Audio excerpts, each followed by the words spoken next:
Die Netzhaut, der empfindlichste Sensor der Welt. Hallo und herzlich willkommen zurück in der Augenakademie. Ich bin Edi Baldinger, dein Augengesundheitsexperte. Im letzten Video haben wir über die Hornhaut und die Linse gesprochen. Anna F. hat dazu eine super Frage gestellt. Kann die Augenlinse auch krank werden? Wenn die Augenlinse ihre Klarheit verliert und trüb wird, nennt man das grauen Star. Alles dazu erkläre ich dir ganz genau in meiner grauen Star-Experte-Playlist. Ich habe sie dir hier oben verlinkt. Aber heute schauen wir uns an, wohin das klare Bild projiziert wird. Der magische Film in deiner Kamera. Deine Netzhaut, auch Retina genannt. Sie ist dünner als ein Blatt Papier, aber komplexer als jeder Kamerasensor, der je gebaut wurde. Ja, wir haben ja in der Augenakademie Episode 1-2, also dem letzten Video, gelernt, das Fenster zur Welt ist hier die Hornhaut, wo das Licht auf das Auge trifft und durch die Hornhaut bei der Pupille hindurch, durch die Augenlinse kommt. Dann hat sie hinten einen sogenannten Glaskörper. Das ist eine gallertartige Flüssigkeit, wo innen drin den Hohlraum ausfüllt mit dem Kammerwasser des Auges. Das Kammerwasser ist die Flüssigkeit im Auge. Und jetzt kommt das Licht also hier schön durch die Hornhaut, durch die Pupille, durch die Augenlinse, durch den Glaskörper und wird im Idealfall optimal gebündelt, genau hier auf die Netzhaut. Und die Netzhaut, die kleidet das Auge innen aus. Von diesem Bereich, das sehen wir hier dunkel, von hier aus beginnt die Netzhaut und kleidet den ganzen Hohlraum nach hinten des Auges aus. Ja, da kommen wir da noch genau dazu, wie sich da das genau verhält. Einfach wichtig ist zu verstehen, dass das Licht hier durchkommt und im Idealfall optimal hier hinten gebündelt auf die Netzhaut auftrifft.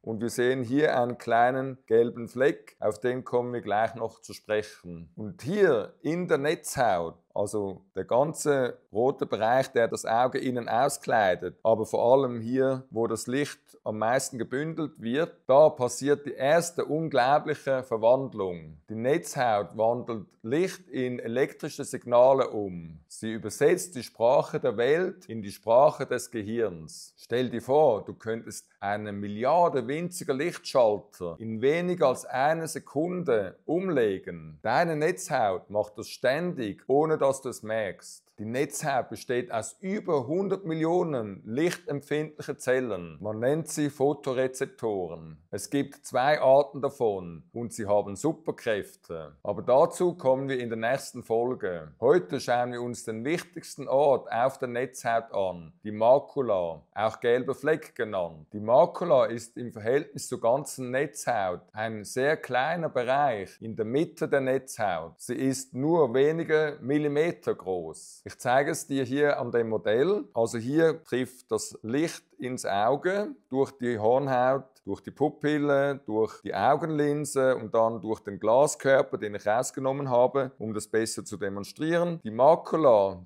der kleine Bereich, der auch gelber Fleck genannt wird, der ist nur diese kleine Zone. Das ist aber der wichtigste Teil der Netzhaut. Weil die Makula oder auch gelber Fleck genannt ist verantwortlich für dein gesamtes scharfes, detailliertes Sehen. Lesen, Gesicht erkennen, Farben sehen, all das passiert nur dank der Makula. Also all dieser große Bereich der Netzhaut rundherum bis da zu dem schwarzen, das ist ja alles die Netzhaut. Ja, der ist eigentlich nur zuständig für die grobe Wahrnehmung der Umgebung. Also nicht für die Detailschärfe eines Bildes, was wir so wahrnehmen. Stell dir vor, du schaust ein riesiges Wandgemälde an. Die Makula ist in diesem Wandgemälde ein winziger, aber extrem hochauflösender Pinsel, wo gemalt wurde. In der Mitte dieses großen Gemäldes. Mit diesem Pinsel malst du jedes noch so kleine Detail in der Mitte des Bildes. Die Augen einer Person, die Schrift auf einem Schild.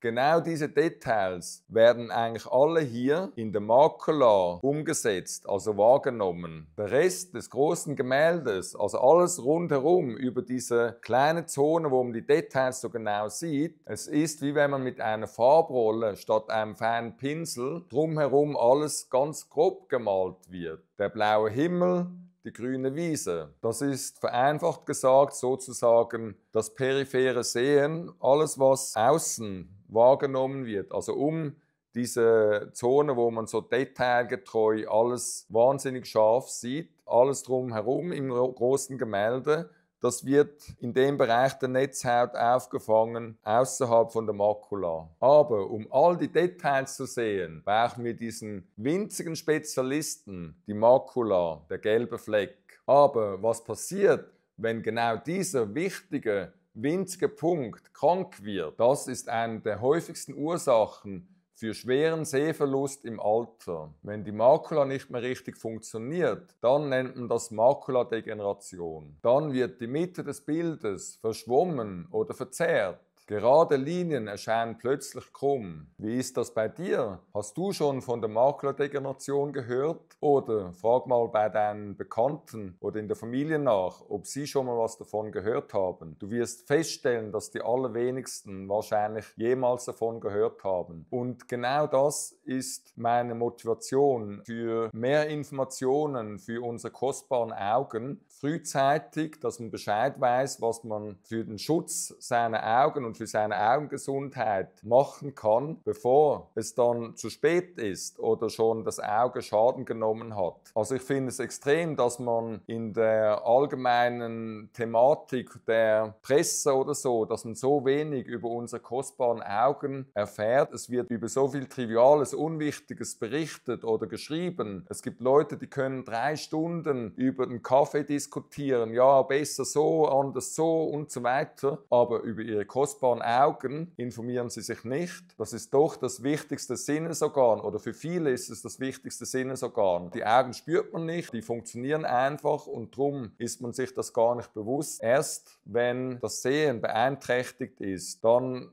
wird man das bewusst, aber dann kann man vieles halt nicht mehr reparieren. Das tut mir manchmal so leid, wenn ich in der Praxis Leute sehe, die wirklich enorme Einbußen haben in der Lebensqualität durch Makuladegeneration oder andere Augenkrankheiten, wo sie vorher gar nie was gehört hatten davon und gar nicht wussten, dass es das überhaupt gibt. Das ist mein Herzensanliegen, meine Mission, dass für die, wo 2 Augen haben und denen ihre Augen auch wichtig und kostbar sind, dass die auch die nötigen Informationen erhalten, um selber entscheiden zu können, ob und welche vorbeugende Maßnahmen und Tests sie machen wollen. Ich probiere diese Themen gleich dort einzubringen, passend zu dem Thema, was ich gerade behandle. Also hier geht es jetzt um die Netzhaut. Die Makuladegeneration ist auch Teil der Netzhaut, eine Krankheit der Netzhaut und deshalb ist es wahrscheinlich noch ganz gut in der Augenakademie nicht nur die Anatomie zu sehen und zu hören, sondern auch aus der Praxis die Gefahren oder auch die Symptome solcher Gefahren unseres kostbaren Augenlichts zu kennen, damit man dann auch rechtzeitig richtig reagiert, bevor das Auge und das Sehen Schaden nimmt, wo nicht mehr gut zu machen ist häufig. Augengesundheit und Augenvorsorge ist bei uns schon jahrelang ein Thema. Ich habe da ein Video 2016 darüber gemacht. Das ist immer noch höchst aktuell. Wenn dich das interessiert, schau es dir gerne an. Ich habe es dir hier oben verlinkt. Ja, über die ganze Zeitachse meiner langjährigen, über 30-jährigen Erfahrung als diplomierter Augenoptikermeister, Optometrist, kann ich wirklich sagen, dass in den letzten Jahren extrem zugenommen hat, das Thema der Makuladegeneration. Also wenn ich mich erinnere, in der Lehre oder so, das war kaum jemals ein Thema und auch vor wenigen Jahren hat man das viel weniger gehört. Also wenn ich die Leute darauf anspreche, dann stelle ich immer wieder fest, dass gefühlt mindestens 80% das noch nie gehört haben, Wenn das jemand gehört hat, dann ist es tatsächlich, wenn man selber betroffen ist, also das diagnostiziert wurde beim Augenarzt, oder wenn man einen Bekannten, eine Bekannte hat, wo betroffen ist. Ja, das ist halt in der Regel halt wirklich eher im fortgeschrittenen Alter, dass das auftritt. Dazu habe ich ja eine Videoserie gemacht, in der ich auch aufzeige, dass wenn man das früh genug kennt oder davon gehört hat, dass man auch prophylaktisch, also vorbeugend, etwas gegen die Makuladegeneration machen kann. Und das wissen die allerwenigsten und selbst die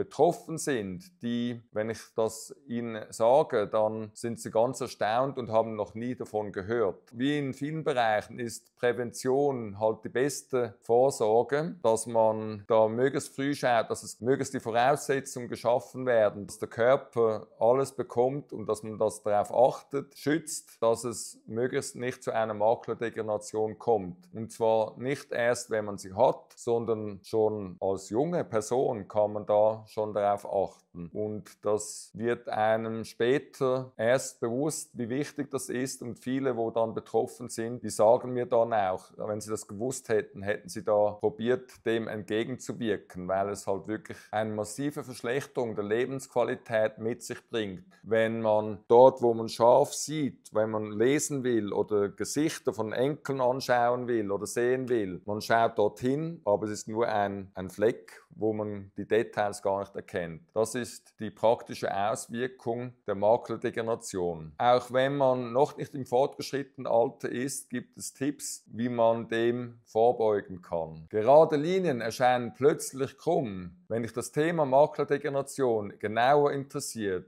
schau dir gerne meine Playlist dazu an. Ich habe sie dir da oben verlinkt. Dort erkläre ich alles ganz ausführlich. Wenn du gerade selbst mal getestet hast, wie scharf du in der Mitte siehst, dann gib dem Video einen Daumen nach oben. In der nächsten Folge tauchen wir noch tiefer in das Thema mit der Netzhaut ein. Wir lernen die Superhelden für Farbe und Nachtsicht kennen, die Stäbchen und Zapfen. Ich liebe es, diese komplexen Wunderwerke einfach zu erklären. Es ist der Kern meiner Mission für bessere Augengesundheit. Wenn du das auch wertvoll findest und meine Arbeit unterstützen möchtest, damit die Augenakademie wachsen kann und immer mehr Menschen mehr über ihre kostbaren Augen und deren Schutz wissen, lade mich gerne auf einen virtuellen Kaffee ein. Der Link ist wie immer unten in der Videobeschreibung. Abonniere den Kanal, um die nächste Lektion über unsere inneren Superhelden nicht zu verpassen. War dir bewusst, wie wichtig dieser winzige Bereich, die Makula, ist? Schreib deine Gedanken in die Kommentare. Bis zum nächsten Mal. Pass gut auf deine kostbaren Augen auf. Bleib augengesund.